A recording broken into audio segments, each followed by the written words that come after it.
As was promised, around late 1983, Mom found an apartment for rent in Jerusalem on the 4th floor again, where Grandma, and I moved in.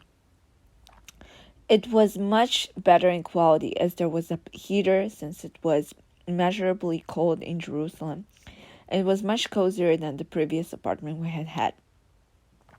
Mom went to live with Said in the Old City, which was in the heart of Jerusalem. But as Said was an Arab Israeli, he predictably lived in the Muslim quarter. The Old City is comprised of 4 quarters. First is the famous Jewish quarter, where the Wailing Wall is, called a Kotel in Hebrew, which is a remnant part of defense of the destroyed Second Temple that is heavily guarded by Israeli defense forces called Tzal in Hebrew, which is the Rashi Tevot, the abbreviation of Tzva, Army, Haganah, Defense, Le'Israel, to Israel. Second is the Muslim quarter, where there is a famous golden dome that is a mosque. It is perched upon the most sacred site of Jewish history, called the Temple Mount. The Temple Mount is where the Second Temple used to be. Third quarter is the Armenian quarter, which is less famous. Last but not least is the Christian quarter, which is the most impoverished area of the entire Old City. The Muslim quarter is the most populated quarter of them all, and despite it being Muslim, there are still churches and Christian shrines located there that deem the place very holy, as Jesus himself trod there.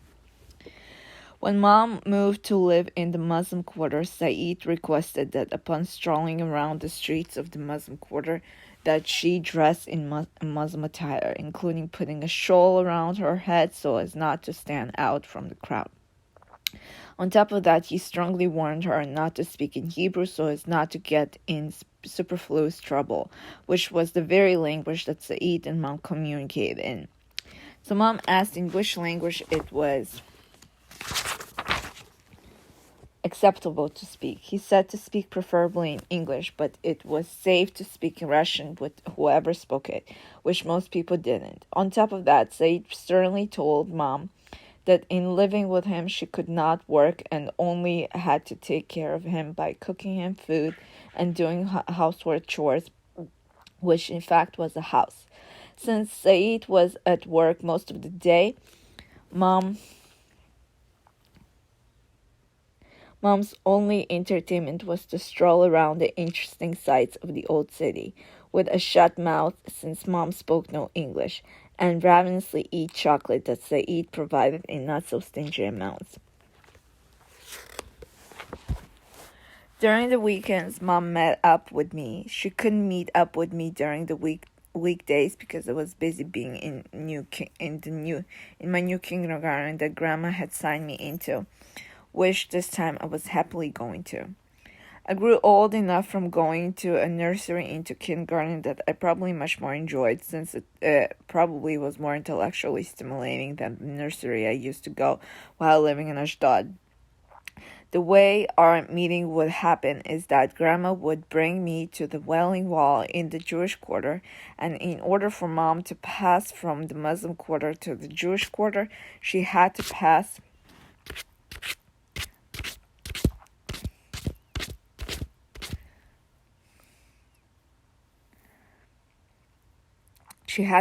border control that checked for ID, called Taudat Zahut. Literal meaning is certificate of identity. Only those people who had a certain Israeli ID that marked the word Jewish were allowed to pass into the Jewish quarter from the Muslim quarter. Said, however, did not have the privilege to pass through the border control into the Jewish quarter. That ID was the key that opened every gate throughout all of Israel for Mom. The border control was next to the Wailing Wall in the men's section. While the women can be around that area, they cannot approach the wall itself in the men's section. The women have their own section to pray. Men and women are separate. But the entrance from the Muslim quarter spews a person out into the Wailing Wall at the men's sections, so the person has no choice but to intermittently loiter around that area, but the person is not allowed to linger in staying there if that person happens to be a woman. Mom took me and returned back into the Muslim quarter, feeling much safer with my childish self to stroll in sections of the quarter that otherwise would have been dangerous for a Jewish woman to stroll by herself, even though she wore a disguise. Mom was very curious to spread her horizons to some Christian sites, and Mom figured that people would think twice in attacking her when she was with a flamboyant, free-spirited child. While walking there, Mom had a consistent stride forward, thinking that I was keeping up with her, but what I was busy doing was eavesdropping on people's fascinating conversations about Christ. The language they talked, to my suspicion, was English, but Mom said that they were discussing Christ. I was probably so mesmerized by their emphatic gestures and the passion in their tone of voice that it caught my childish eyes and was delayed, standing in the middle of their conversational circle, picking my head out in earnest interest. Mom was amused. Mom to this day says that maybe that was the reason I was attracted to Christianity, which she to this day feels is a natural since I'm Jewish. In our adventure, though, Mom met certain Christian pilgrims who spoke Russian. Mom was overcome with both a surge of relief and delight that she was finally able to converse to someone without being paranoid at the legitimacy of it. She eventually befriended them and learned of their plight of not having enough food and clothes. Overcome with compassion, Mom provided them rations of food and spare clothes that she could gather around the house as much as she could. And in return, they became her tour guides and showed her all kinds of Christian sites, explaining their significance. After our adventures together to those Christian sites, Mom returned me back to my grandma. One day, while living with Grandma, I was taking a bath, which is usually a bath full of water upon which my rubber ducks that I was playing with were floating around me. Those were one of my earliest, most conscious memories of myself. While playing with my ducks and creating a storyline by the help of my untamed imagination, through the cracked window flew a pigeon straight into the bathroom I was in. It fluttered helplessly to all sides up in the ceiling, being locked within itself, and I experienced so much pity for this little creature. I rose from the bath and, with my childish nakedness, rushed towards the window in the room that it managed to fly into. I opened the window even wider, but it wouldn't fly that direction. I tried to squawk that desperate language that the pigeon was imploringly squawking in, trying to tell it to fly through the window, but it was lost comparatively to it in the magnificent size of the room. Then I made up my mind and climbed towards the windowsill, bearing my naked childish chest towards the window, feeling the cold whiff of the windy air brushing against the nakedness of my skin, ready to jump like a bird from the fourth floor to show the pigeon what to do, like the very song, I believe I can fly. I believe I could touch the sky. I think about it every night and day. Spread my wings and fly away. As Grandma heard the commotion, she ran into the room like a mad woman just in the nick of time and grabbed me from the window, scornfully explaining not to ever do this again because I would die. That didn't quite scare me because I honestly didn't understand what the meaning of death was at the time. All I was concerned about was the pigeon. Grandma said to leave it alone and it would find its way out on its own. She kept the window open while it fluttered in desperation inside the room, closed the door so it wouldn't manage to fly out the room farther from its goal, and proceeded into finishing the process of my taking a bath without taking her eyes off of me at this time. When the pigeon finally flew away, she tightly locked the window to the point that it was beyond my strength to open it. Since then, although not understanding the meaning of death, in obedience to Grandma not to try jumping from windows, I never thought of doing it ever again. I also remember that during me taking baths, when I was reaching for stuff with my left hand, Grandma would hit it and teach me to reach with my right. She didn't want me to get adjusted to backwardness, since mostly everything is adjusted for right-handers. Honestly speaking, though, in my emotionally painful times, sometimes I think what an idiotic thing to do to deprive me from the ability to fly. Had I jumped, I would have stood before God, blameless for my acts, because upon him asking why I did what I did, I would have innocently, with complete justification, have replied, I did it to show the poor birdie how to fly.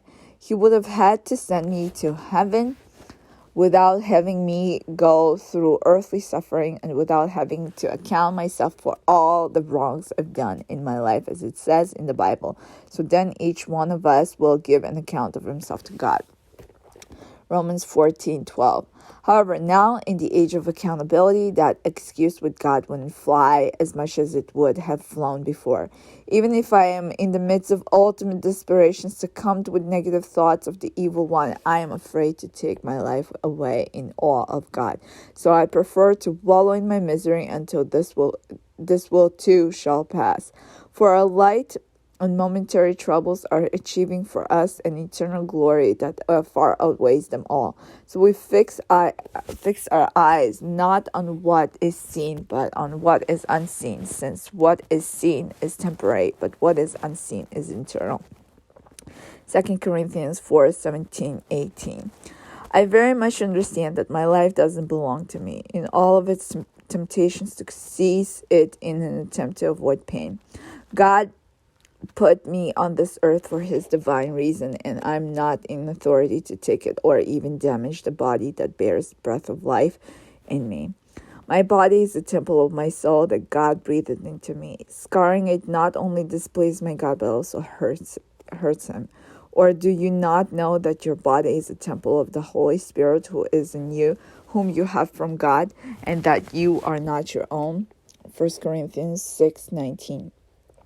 While I was giving the birdie flying lessons in a few months after settling in Said's home, out of sheer monotony and loneliness, Mom devoured a year's worth of chocolate supply in a few months without any appetite, thus gaining a considerable amount of weight. From the doom and gloom, Mom was cheered up by the news that Grandma gave one day when they met, triumphantly announcing that my aunt was planning to come and visit. Mom hadn't seen her sister since the time that she had left from Kiev, and she likewise hadn't gotten to see her new husband, which filled her with curiosity. Mom asked for permission from Said to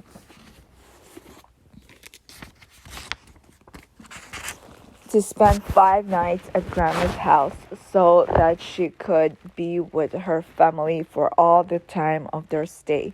At the beginning, he was very reluctant, suspecting Mom wanted to cheat. So Mom said that he could accompany her to the border control, and while overlooking from the side of the Temple Mount to the side of the Wailing Wall, he would be able to see Mom with her sister in order to be reassured that Mom was not going off to be with another lover. Said was satisfied with that option, but he asked Mom to wear Muslim attire. As was customary, Mom brought her magical Israeli ID, kissed Said, and walked through, while Said's eyes carefully followed her. From the distance, while being in line, Mom saw Grandma, who was energetically waving at her, whom she easily recognized, and next to her was some kind of unrecognizable lady that she presumed to be her sister only because Grandma was standing next to her. Beside that lady was a heavy-set man with a long beard and a black outfit with a black hat of those like the Quakers, whose hairstyle was decorated with side locks. My aunt was wearing a wig, shadel in Yiddish, and she looked completely different, as she was wearing expensive clothes with decorations, long skirt down long skirt down to the very ground, and long-sleeved shirt completely covering any traces of the chest up to the neck, strictly without any V-necks. As soon as Mom was freed from the line, Mom ran towards her sister, screaming her name, Anna, passionately hugging and kissing her like there was no tomorrow. The crowd, while watching this priceless scenery, gathered around them in bewilderment and utter confusion of the reality of what they were seeing. Mom was dressed in radical Muslim attire, and my aunt was dressed in radical Jewish attire, accompanied by a man of the utmost Jewish supremacy. It was the ultimate sense of paradox. The existence of thousands of years of feuding between Muslims and Jews shattered in one single instant by a sheer expression of love. Grandma grew uneasy by the crowd's watchfulness and said, I only have 2 daughters, and both of them seem to have completely disengaged from their minds, while everybody's jaw dropped in gaping astonishment. As the soldiers noticed that there was an overwhelming crowd gathered at one spot, they approached the center of the crowd and saw that Mom and my aunt were the stars of the show. So they asked in Hebrew, what is going on here? Makorepo. Together, while Mom was speaking in Hebrew, saying that they were sisters, my aunt, although not understanding what they said, assuming the content of the question, responded in English that they were sisters, both at the same time. My Muslim mom spoke in Hebrew, and the ultra-Hasidic aunt spoke in English, so the soldiers, confused, in alternating look from one to the other, asked in English this time, Are you sure you two have the same parents? Sure, my aunt replied with a thick Russian accent, while being amused by their doubtfulness of the matter. As the crowd understood what the matter was, they shook their head in disapproval and dispersed into different directions. Since the underlying meaning of everything had been revealed, it ceased to be a fascinating scene to everybody. After the show was over, Mom and all got into the car that my aunt's husband Moisha drove, and as Mom sat in the passenger seat in her Muslim attire, Moisha stole ominous looks at Mom through the car's side mirror. Mom stared back at him curiously. At first, since she had never seen a Hasidic person up close before, and was amused at his funny-looking hat, but slowly her feelings toward him grew to be mutual as his towards her. Truthfully speaking, Mom found nothing beautiful in him. Mom asked my aunt as politely as she could in Russian, Are you happy with your husband? My aunt answered, Yes, da. But as the narrator of the story, I would cautiously beg to differ. Moshe is a Sabra, a person born in Israel who speaks Hebrew, Yiddish, and English.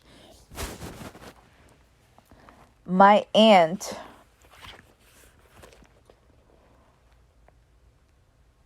and Moisha communicate only in English, but Moisha doesn't speak Russian, while my aunt doesn't speak Hebrew or Yiddish.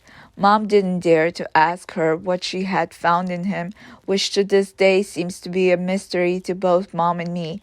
But Mom assumed at the time that maybe what attracted my aunt to him was because he was rich, which in fact he was not. The closest conjecture that I would endeavor to give as far as the reason why she submitted to that path would be because my aunt wanted to connect to her Jewishness by marrying a typical Jewish person. Since Moshe wouldn't have it that Mom was in her Muslim attire going to the wedding of his relatives after Mom's meeting of them, he had Mom change clothes in Grandma's apartment. Mom came in and saw me playing with my cousin Maxim, my aunt's son from the previous marriage with abandoned Alosha, who had also renamed himself Menachem. Unlike my aunt, who still responds to her Russian name only to close relatives who initially knew her by that name, Menachem peremptorily doesn't respond to the name Maxim, which Grandma used to accidentally catch herself calling him by. I remember him only as Menachem. Menachem also looked very different since Mom had last seen him. He was very tall and scrawny for his age. He was 11 years old, while I was in my late threes, about to turn 4. He was dressed similarly as Moshe, and he had the same funny-looking hat, which made him look like an outstretched umbrella. At the time, since we both were children, Menachem and I were playing. It was permitted for him to touch me since he was under the age of bar mitzvah and I was under the age of bat mitzvah, when rules are much stricter regarding touching the opposite sex. He was giving me piggyback rides and gifting me with a lot of attention that I, to this day, dearly cherish. My aunt lent Mom some of her festive clothes since they were going to a wedding, but put makeup on Mom and brushed her hair to look presentable. After she dressed up, Grandma, Mother, my aunt, and Moshe all set out from Jerusalem to a city that Mom had never been at to that point, called Bnei Brak, literally means sons of thunder, which is next to Tel Aviv. Menachem and I stayed under the supervision of great-grandma in the apartment. Bnei Brak is a city that is exclusively filled with ultra-Orthodox people who call themselves Hasidic from the Hebrew word chesed, loving kindness, which they deemed themselves to be. This city is so strict, much like the Massachusetts Bay. When the Puritans inhabited it around the late 1600s. As they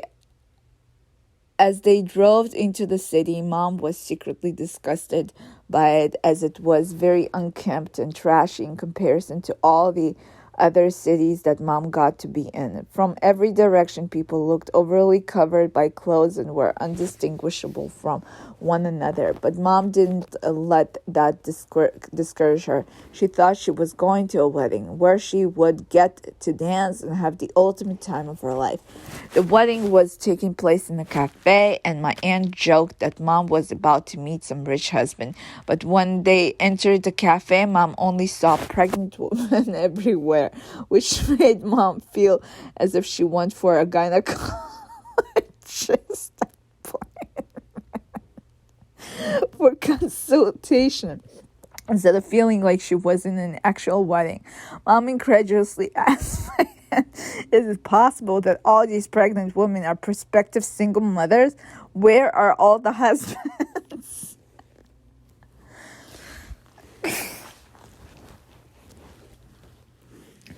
My aunt instructed Mom to look through the holes of a trellis-looking kind of fence.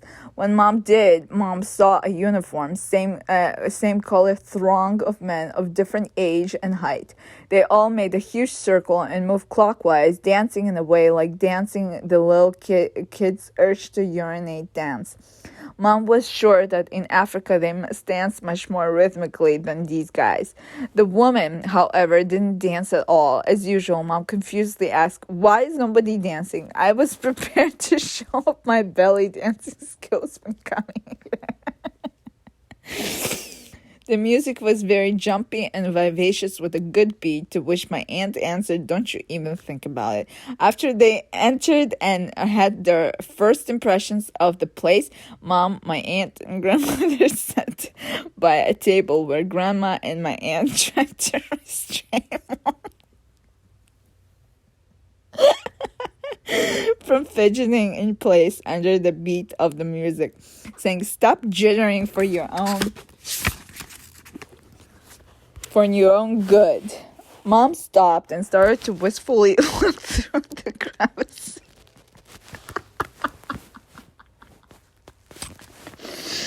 crevices of the fence at the dancing men. Mom noticed that some of the men were wearing white ties that particularly made them look like gnomes.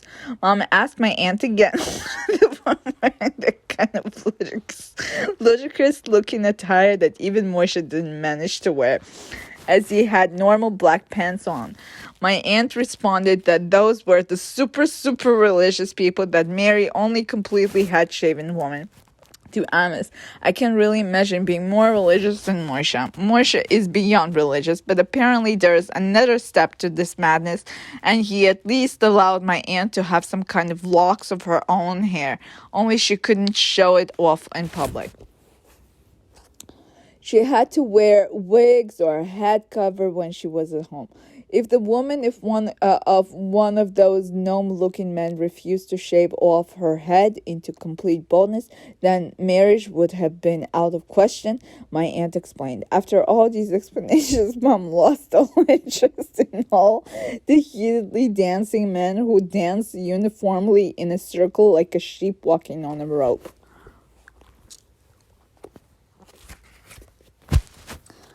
Instead, Mom eavesdropped on all the talk of the pregnant woman. Mom thought that their conversations were very dull, as one said how she cooked the soup, while the other narrated how she fed her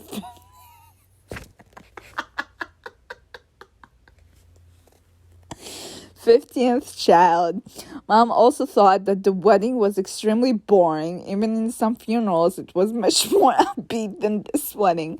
Since she couldn't dance and couldn't even move in place, the only thing that was left to do was to devour all the food on the table. After being full, Mom found another occupation, which was to figure out on which term of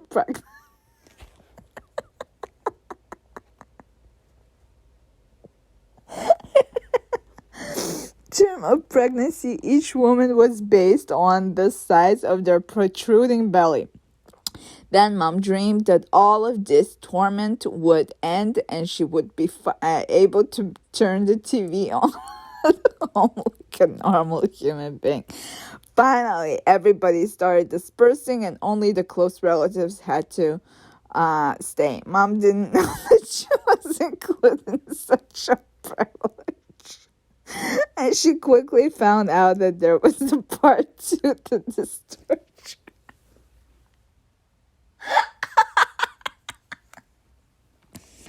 After all the distant relatives and friends had left, the rest were seated in chairs that were seated in a cinema-looking structure. And this time, the man and the woman were together. However, one section was the one and the other, the men. One section was the woman and the other the men. They sat as if in a serious conference. In front of them stood the groom, and he was approached by the father of the bride. The groom gave him some rope, and for himself he had another spare rope. With it, they began to dance. Mom thought that it would have been interesting if they managed to dance that way their entire life. But Mom was tired of the ridiculousness of the spectacle and decided to fall asleep. By resting her head on my aunt's shoulder. My aunt nudged her, saying not to snore. Mom frustratingly asked, when is this amusement going to end? Right?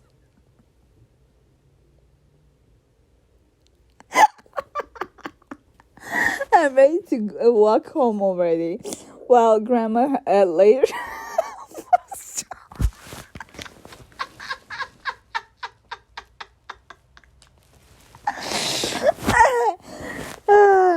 soon, promised my aunt, and she didn't lie.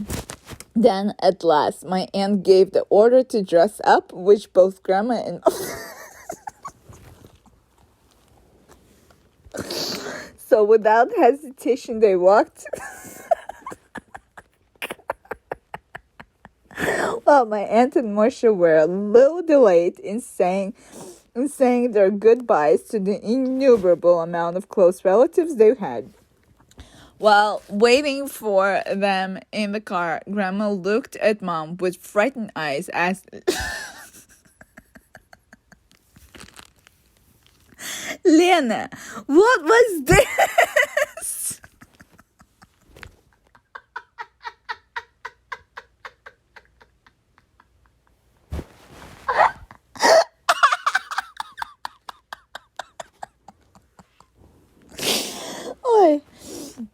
Mom replied, a wedding, mother, and a zokun basket lousy wedding.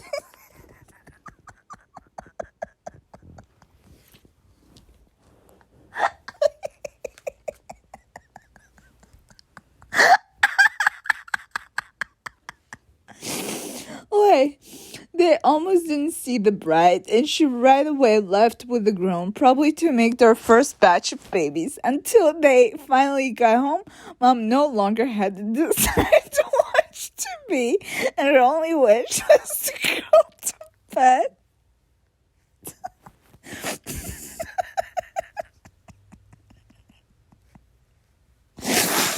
Around 12:30 p.m., Mom safely arrived home and got under the warm blankets for her bed. Wait, it's supposed to be a.m. While thinking that another such a wedding Mom wouldn't survive, realizing that her sister found herself in a pathetic situation. With these thoughts, she fell asleep. The next day, all of our side of the family, along with all of Runa's kids, Uncle Yura, Auntie Ala, and Auntie Luda, mentioned earlier, and all of their offspring's offspring gathered together. They said that they were happy for my aunt that she found herself a good husband whom Mom begged to differ to be so. The entire evening, I played with Menachem and Allah's older daughters, Ira's son, Ilusha, mentioned earlier, and we all took a family picture. Mom felt like an outcast again. Nobody asked Mom how she was doing or what she was doing, and Mom felt for another gratuitous time lonely in the midst of her own clan. Mom was uncomfortable in the fact that she had to wear her Muslim clothes only without the shawl, since Moshe forbade my aunt from giving her clothes to Mom that she had worn to the wedding. In all the business, Mom didn't know that my aunt officially had taken all of the money from the apartment in Kyiv. And today, Mom questions how her conscience didn't press upon her, as Mom's poverty was very much readily apparent. From getting used to the pressure of the lack of money, Mom forgot to ask my aunt about it. She was living with Saeed so that she could save money. Before they left back to the U.S., Mom asked my aunt if she would donate Mom the eyeliner she used on her for the wedding because Mom couldn't afford it, along with asking her to donate her skirt that she wore during the wedding. They agreed that Grandma and Mom would accompany them halfway to the airport that was in Tel Aviv, Ben Gurion Airport, and on the way, they would enter some local bathroom and exchange clothes. The day that my aunt had to leave, she was asked by Moshe that she wore the same outfit that Mom wore on the wedding so that he would be assured that my aunt didn't give it to her. Upon entering the bathroom, my aunt gave Mom her favorite skirt, and in return, she wore Mom's. She also gave her 2 other skirts that Moshe didn't know existed. Mom worryingly asked my aunt, what if he will notice? My aunt, despite the fact that she was asked to wear it, said that she would tell him that she forgot it. But the lucky thing was that it was winter, so my aunt was wearing an overcoat so that he didn't notice. While exchanging clothes, they cried, understanding that they wouldn't see each other for a long time, and then they hugged. Grandma and Mom waved their hands in goodbye and returned back home. Mom went back to Saeed and wanted to brag about her new clothes to him. But Saeed reacted to it very excitedly as Mom said, "This skirt slims me out. Do you like it?" Mom hoped that he would be blown away and say, "Oh, how beautiful you are," but instead he coldly said, "Is this everything that she has given you?" Mom thought that he didn't even give that to her. A couple of months passed since the gathering of sisters in spring of 1994 commenced. Mom needed to wash Saeed's clothes, but the washing machine broke.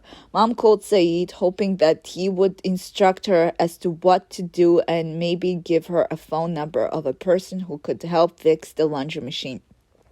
Instead, though, he said, "It is your problem, do whatever you want, but make sure that my clothes are washed." Mom's patience officially exploded. Mom finally realized that he treated her like a slave, having her do endless chores while he was never home. Mom really wanted attention, for him to ask her how she was doing, show interest in the planning of her day, join her in her strolls around the old city, an occupation that had grown old, by the way. But instead of all that, she always sat at home, consumed with loneliness and eating chocolate all day long. Finally, refusing to be treated that way, Mom packed all of her stuff and left to Grandma's. She still hoped that he would pursue her, apologetically give her flowers, and ask her to come back. However, only in 3 days, he called and asked why Mom didn't wash his clothes. In tears, Mom became fresh with him in all the languages she knew and hysterically hung up the phone. As Mom lived for a certain period with us, the teachers of my kindergarten admonished Mom for allowing me to suck a pacifier at 3 years old. Usually, children have to stop relying on their pacifiers by 1 year old, but I was way spoiled with it. She was told that it would ruin my teeth, which was exactly what happened.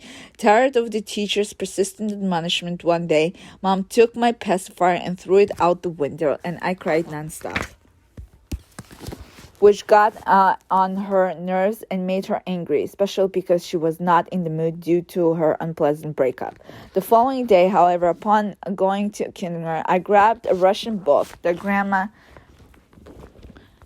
used to read to me, and in the street, I asked Mom to read it. Mom took that book and flung it across the street towards the dumpsters. I was so hurt.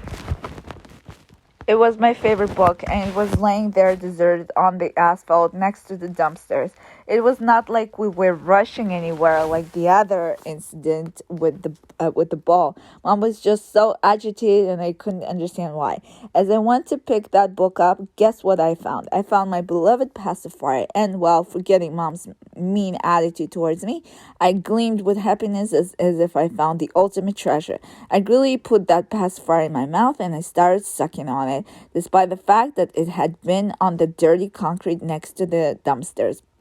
Mom saw that something was preoccupying me, so she approached and saw that my pacifier and I were reunited. She mercilessly took it out of my mouth and threw it deep inside the garbage, while I held my book and cried hysterically as Mom hauled me towards the direction of the kindergarten.